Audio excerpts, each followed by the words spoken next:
Hey folks, aloha everybody. We'll get started right on time with this FY26 Hawaii Invasive Species Council funding process. This is a webinar, so we just have a Q&A and a chat box for you guys to put questions in or any comments as we're going through the webinar. Just want to make sure everybody can hear me okay. And then also, if you want through the chat box, if you want to put where you're from, what your organization is, that's really helpful for our reference. I have started the YouTube live stream, so there'll be a recording of this webinar available after that we'll put onto our HISC webpage, and it'll also be up at our HISC YouTube page. So with no delay, we'll get started. Let me just get my screen shared here.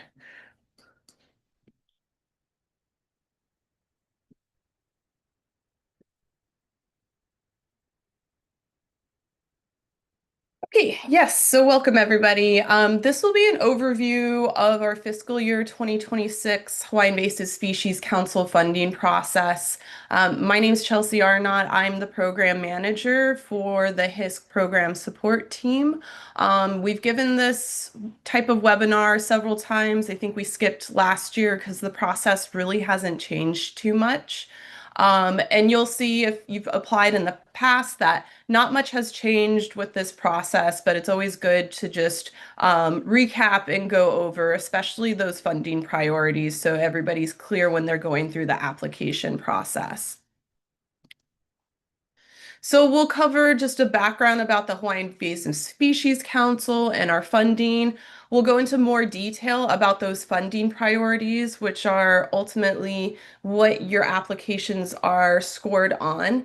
And then we'll kind of go into an overview of what this year's funding process looks like with the timeline, talking about the call for proposals, which are the applications, what the evaluation process is like, and then going into some of our bigger meetings, which is the Resources Working Group meeting, our Hawaii Invasive Species Council meeting, and I'll quickly touch on the awarded projects. So we'll leave time. This shouldn't take too long, but we'll have questions and answers at the end. But again, if something's coming to mind, just put it into the Q&A or the chat box. And then once we have that time at the end of the presentation, I'll go through some of those questions. And if we run out of time, anything that was put in there that we didn't answer, we'll make sure to put it up on our website so we can follow up.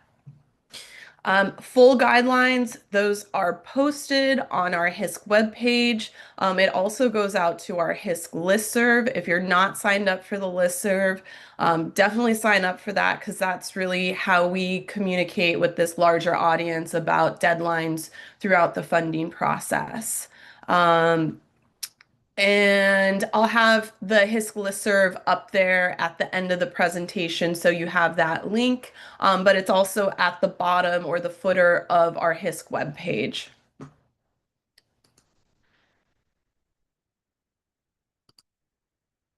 Great, good to see everybody from new places and some familiar names on there, so great.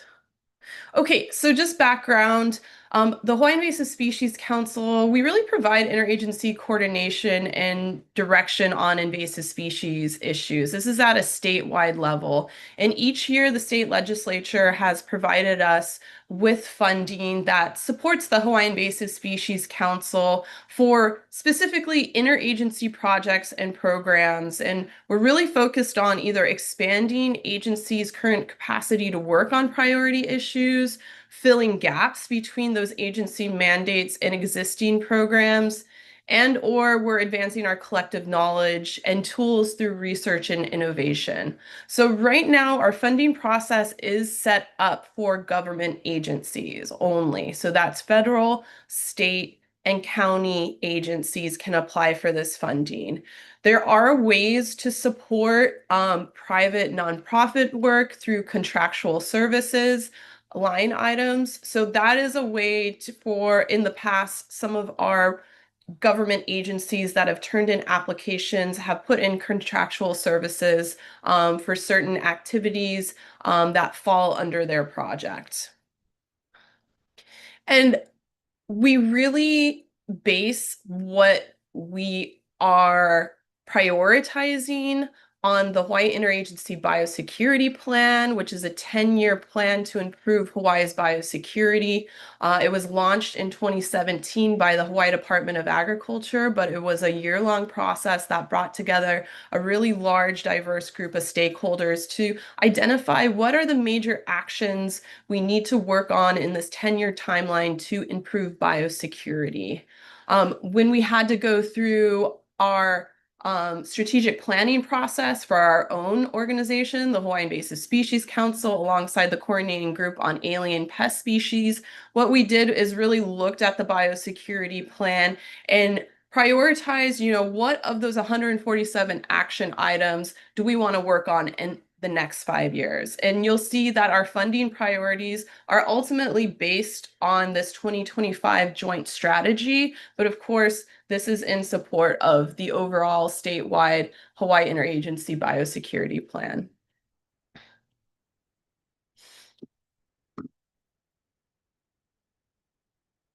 So funding priorities, we have 5 of them, and I'm just listing them out really quickly here, and because I'm going to go into more detail on each of these priorities. And these are ultimately what the bulk of the scoring is made up of for the evaluation process.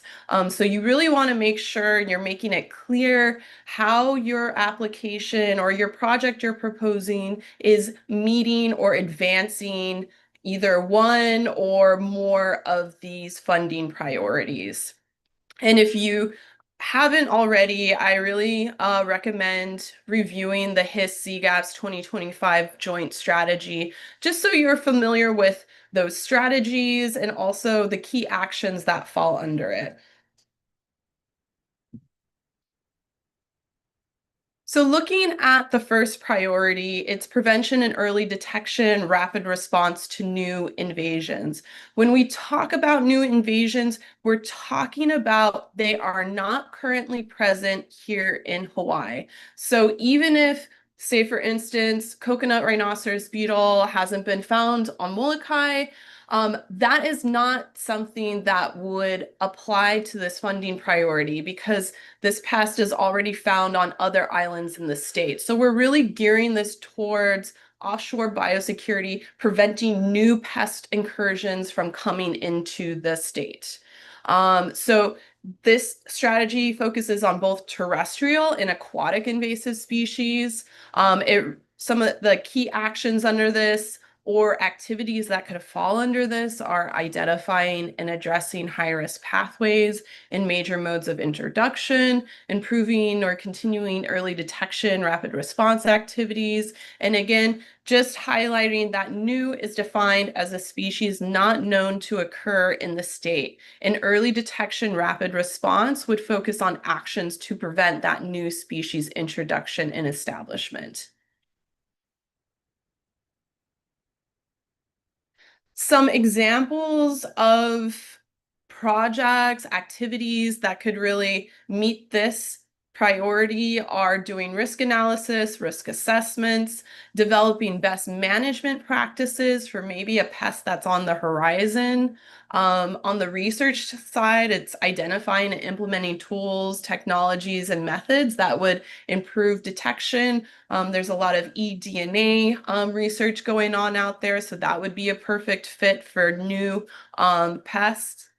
Strengthening early detection, rapid response, even conducting legal reviews of policies related to prevention.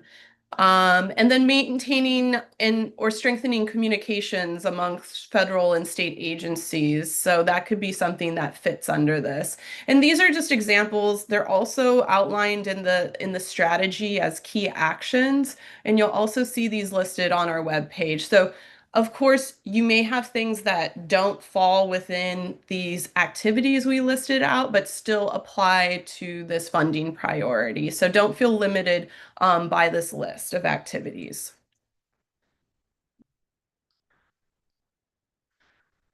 The next priority is management of inter and intra-island movement of invasive species.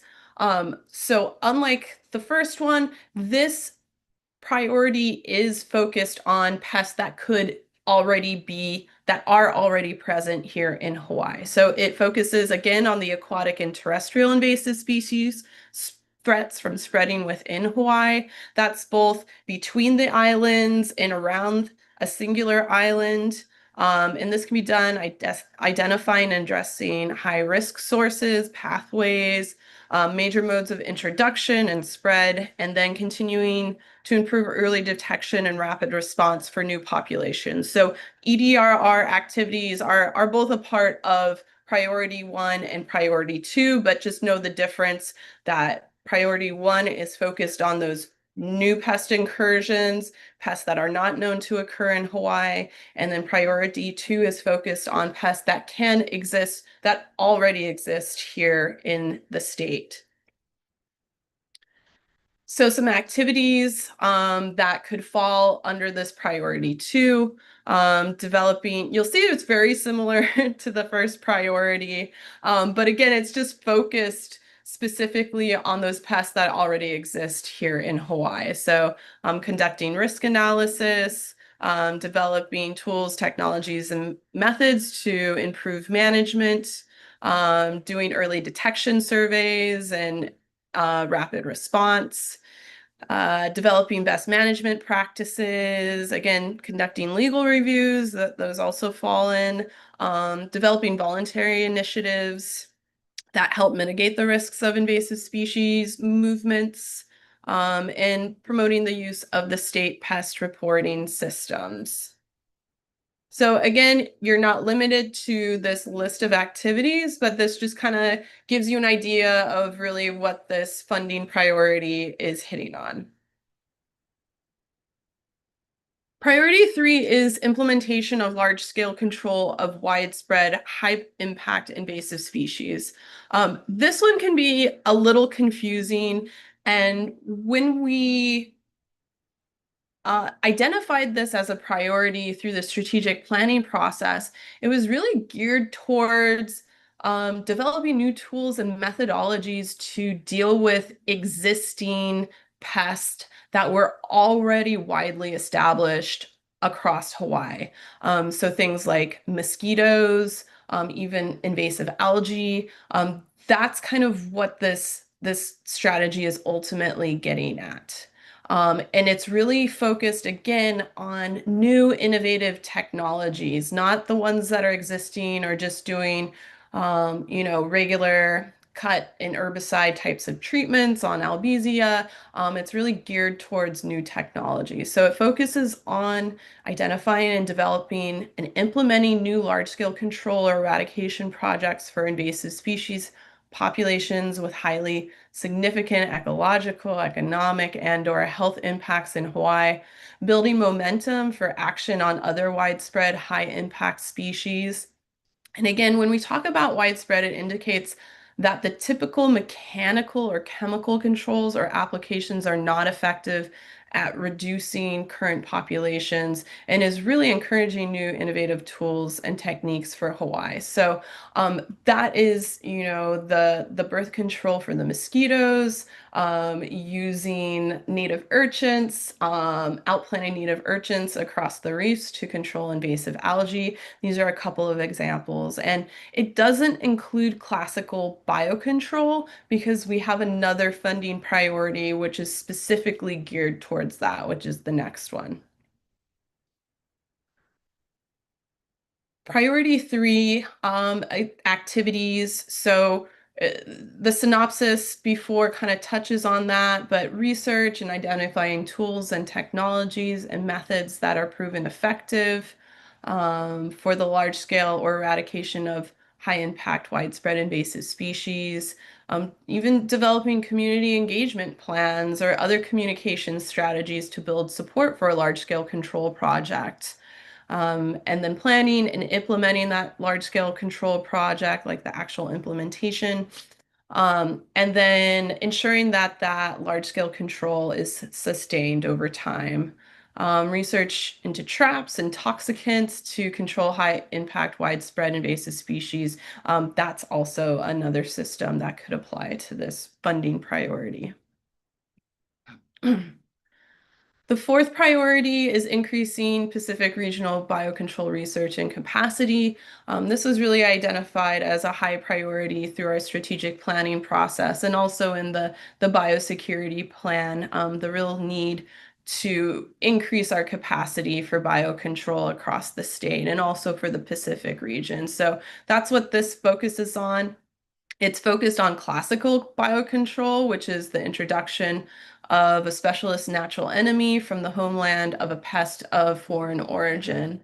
And so continuing to make progress on existing biocontrol projects, and then also, looking for new biocontrol agents and projects moving forward. And I know this kind of hits on probably a specific group of people and researchers and agencies that meet this biocontrol research and capacity, but I know a lot of other organizations also do outreach and communications pretty regularly on biocontrol and biocontrol projects, especially as they're about to roll out. So these are just some of the activities that can fall under that. Again, these really align with the key actions in the strategy, advancing the development of biocontrol agents, to be evaluated and for the control of invasive species, conducting host range testing. So again, really getting into the nitty-gritty of the process of how we get an actual biocontrol agent that then gets released. But of course, it also touches on building and maintaining public support, and then raising support for building Pacific regional biocontrol capacity.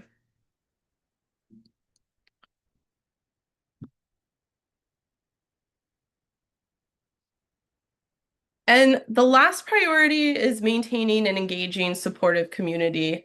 So this focuses on maintaining strong community support and mobilizing actions on each of the strategies that are outlined in our joint strategy and also our funding priorities for the HISC funding cycle. So it really touches on the outreach, education components. So it can be developing educational products, whether those are, your handout brochures or even doing media, social media, videos. It's also coordinating messaging on statewide and regional strategies, engaging educational partners, and we kind of were specific at wanting to gear education in the medical community for some of those human health issues, and also BMPs, and other practices that we can share with different audiences.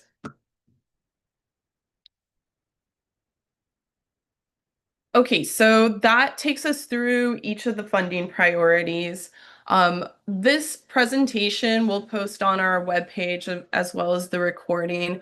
But when you go onto our webpage for the FY26 call for request for proposals, you'll see that that same information about the funding priorities is included on the webpage. And then also as you go through the application, you'll see when it gets to the funding priority section that it also includes a breakdown and the same information about each of the funding priorities. So now we'll get into an overview of the fiscal year 2026 HISC funding timeline.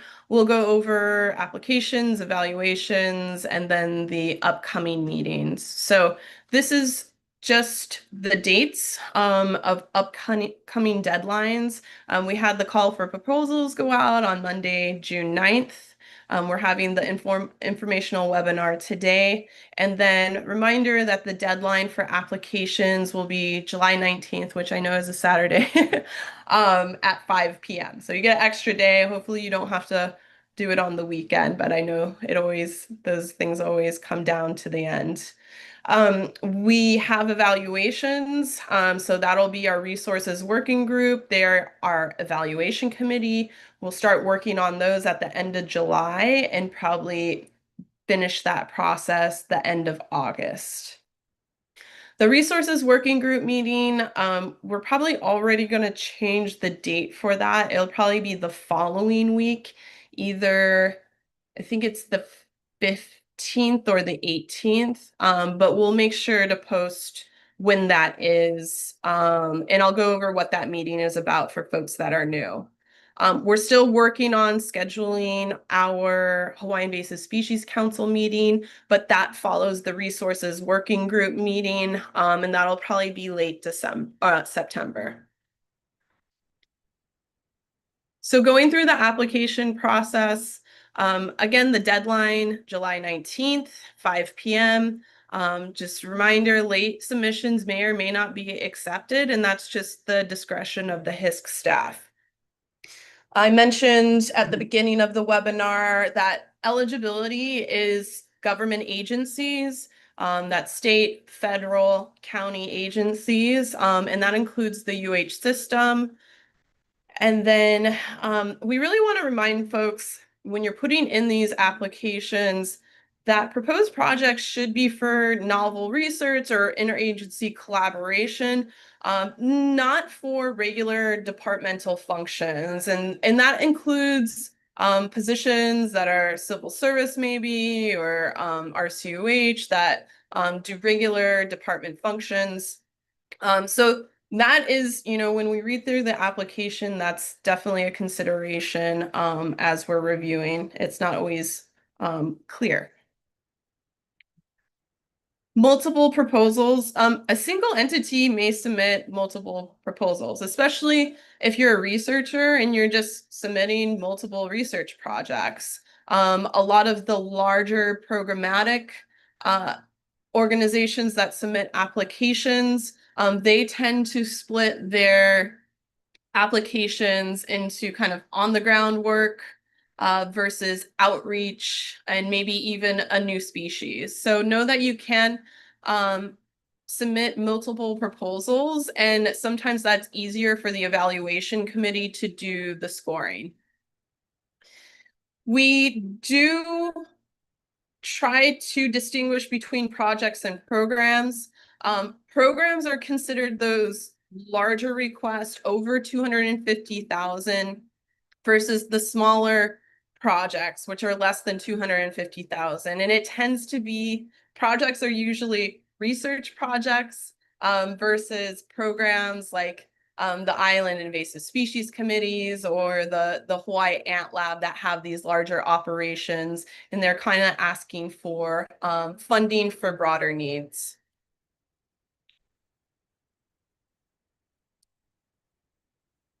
Applications, if you haven't looked at it already, it's a Google form. In my opinion, it's really simple. They'll audit through Google Forms. If you're using a hawaii.edu or a Gmail account, it'll automatically save your progress for 30 days when you're signed in. So if you log out, you can go back to your application. If you're not using those emails, I'm not sure. Just try to have a copy of your application if you are going to do like a stop and go, or try to draft it beforehand. It's broken into project information, that's your contact information, email, that kind of stuff, the project narrative. And then you move into the applicability to the fiscal year 26 funding priorities.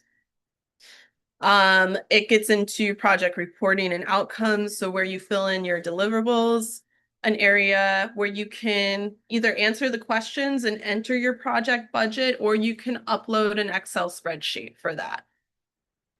We also give points if you're able to leverage funding. So if you do have additional funding to support this project, you can definitely enter that in there, and that can get you additional points. Not a ton of points, but it always helps. And then just make sure before you submit, review your application, make sure you checked everything. A lot of the questions are required, so you cannot move on until you fill them out. But just make sure you got all the information you needed in there. So going into the evaluations, I mentioned our evaluation committee. This is our HISC resources working group. And each of the members of the resources working group were designated by the council leadership. So the representatives from each of the departments on the council. When we go through and do evaluations, the majority of the points are based on how you're meeting the funding priorities. You can get 45 points total. That means you're basically hitting all of the 5 funding priorities. You can also get additional points, as I mentioned, for the leverage funding, and then the relevancy to sectors. So if you're hitting multiple sectors with your project, whether that's, agriculture, transportation, you can get additional points for each of those sectors. There's a total of 57 points, and apologies, there is leaf blowing going on right now. I'm just going to take a quick pause, and if you have any Q&A questions, you can put them in the chat box, and I'll be right back.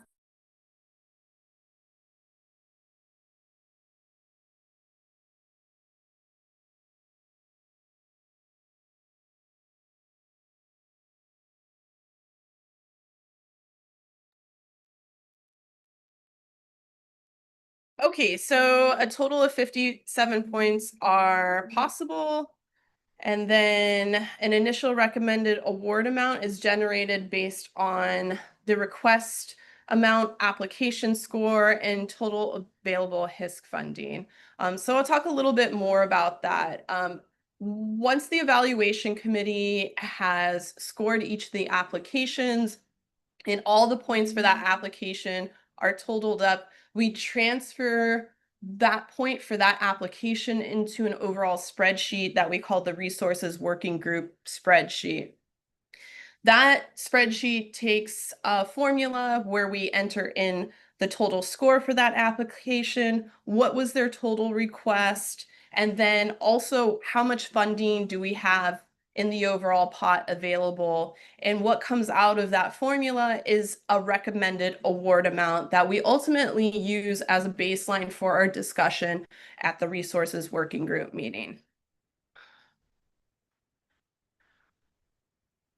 So a little bit more about the resources working group meeting. Again, our resources working group was designated by our council. These are staff members from each of the council departments. So there's staff from Department of Agriculture, Health, the University of Hawaii, including the Pacific Cooperative Studies Unit, Transportation, Business Economic Development, and the Department of Land and Natural Resources. We have representation from forestry and wildlife and aquatic resources.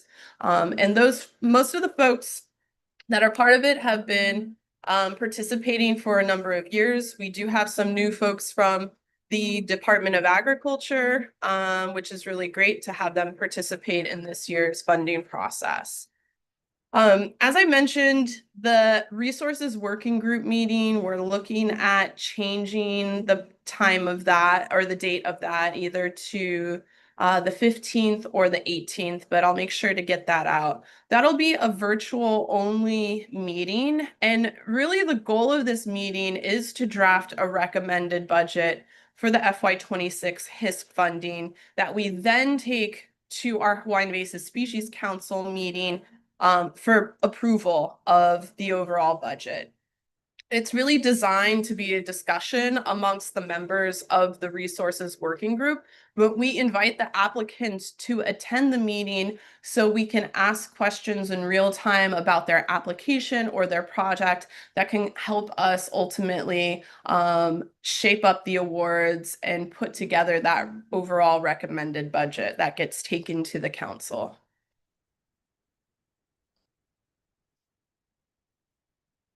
So the council meeting is the last step of this funding process. The council is responsible for ultimately approving our budgets each year. This will happen again after the resources working group meeting, so it'll most likely be late September. This is a public meeting. There might be other agenda items included in addition to the FY26 HISC budget. And this is where HISC staff and the resources working group chair present the recommended budget to the council, and council members will vote to approve or not approve the FY26 HISC budget. Again, this is a public meeting, so you are able to provide testimony at this meeting per the testimony guidelines that we post on the website. Okay, the end of the process. If you do get an award, there'll be more information that comes out that announces your award and your next steps.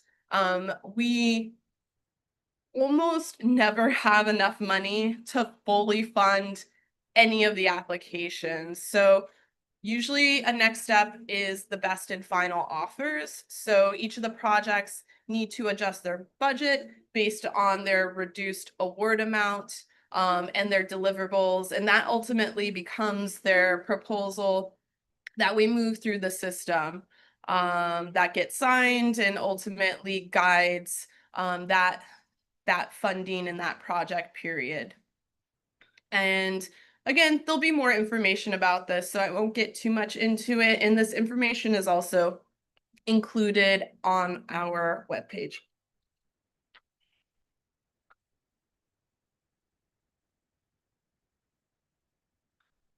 So just some considerations for this year's funding. The amount of HISC funding available for fiscal year 26 will be around the same amount as the year before. Last year was a little bit over $1 million that was available for this competitive funding process. This year, the legislator did approve an increase to HISC funding for FY26 and FY27. That funding is still pending governor's approval at this time, so we're not considering that as part of the pot yet. If an increase is approved, that could result in more available funding for this year's funding process. We did discuss this additional funding at a council meeting a couple weeks ago, where we shared out how we communicated to the legislator and justified the need for this increased funding. And you'll see that it was categorized on how it was going to be spent. One of the big things was we are looking for an increase to support research projects. So if that funding gets approved, we will make sure to communicate to our listserv, and we may have an additional application process for research projects that can apply for that funding. This year's resources working group will be requesting previously awarded projects that are applying for FY26 HISC funding to provide a short presentation on past deliverables achieved with HISC funds. This will really help inform the members of our resources working group during the evaluation, just on the project's ability to meet past deliverables and current project needs. A lot of our funding goes as continuing projects to a lot of the same agencies and organizations. So this year we are going to be asking some of those organizations to provide a short presentation of past deliverables, but also what they are asking for and what their needs are this coming fiscal year. Those folks will reach out to after the deadline of the application just to see who's applied. And if you've applied for last year's funding and were awarded, we'll probably reach out and request a time for you to do a short presentation for the resources working group.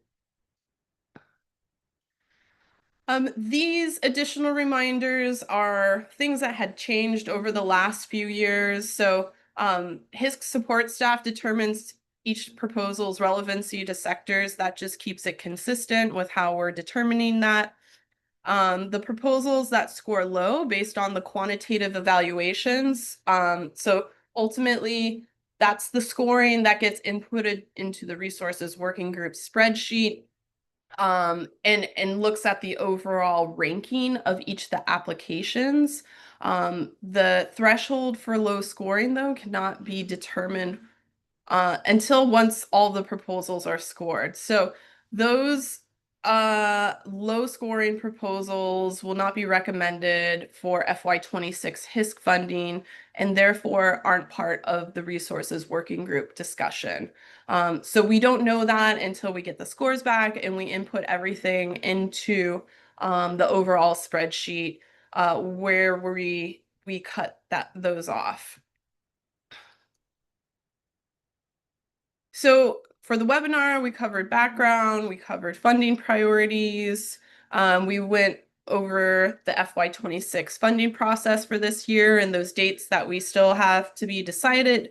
We'll make sure to post those on our webpage as soon as we know. So at this time, I can open it up for any questions. You can put them in the chat box or you can put them into the Q&A, and I'll just give it a few minutes here to see if anybody has any questions.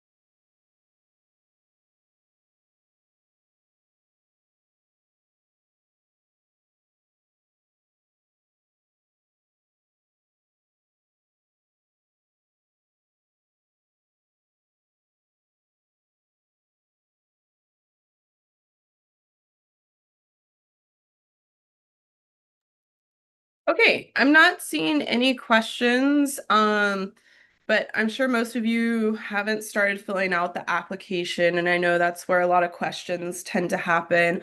I put the link for the request for proposals webpage into the webinar chat. So make sure you have that. Make sure you sign up for the HISC listserv. There's also, if you have questions along the way, our planner's email is included on that. That's Jack Reef. So feel free to email him if you're having technical difficulties or just overall questions as you're filling out the application. So for that, again, we'll post this recording onto the webpage, the same link that I just put into the chat. And good luck, everybody. I hope this helped give some information and it will help you with the overall application process moving forward. Happy Aloha Friday.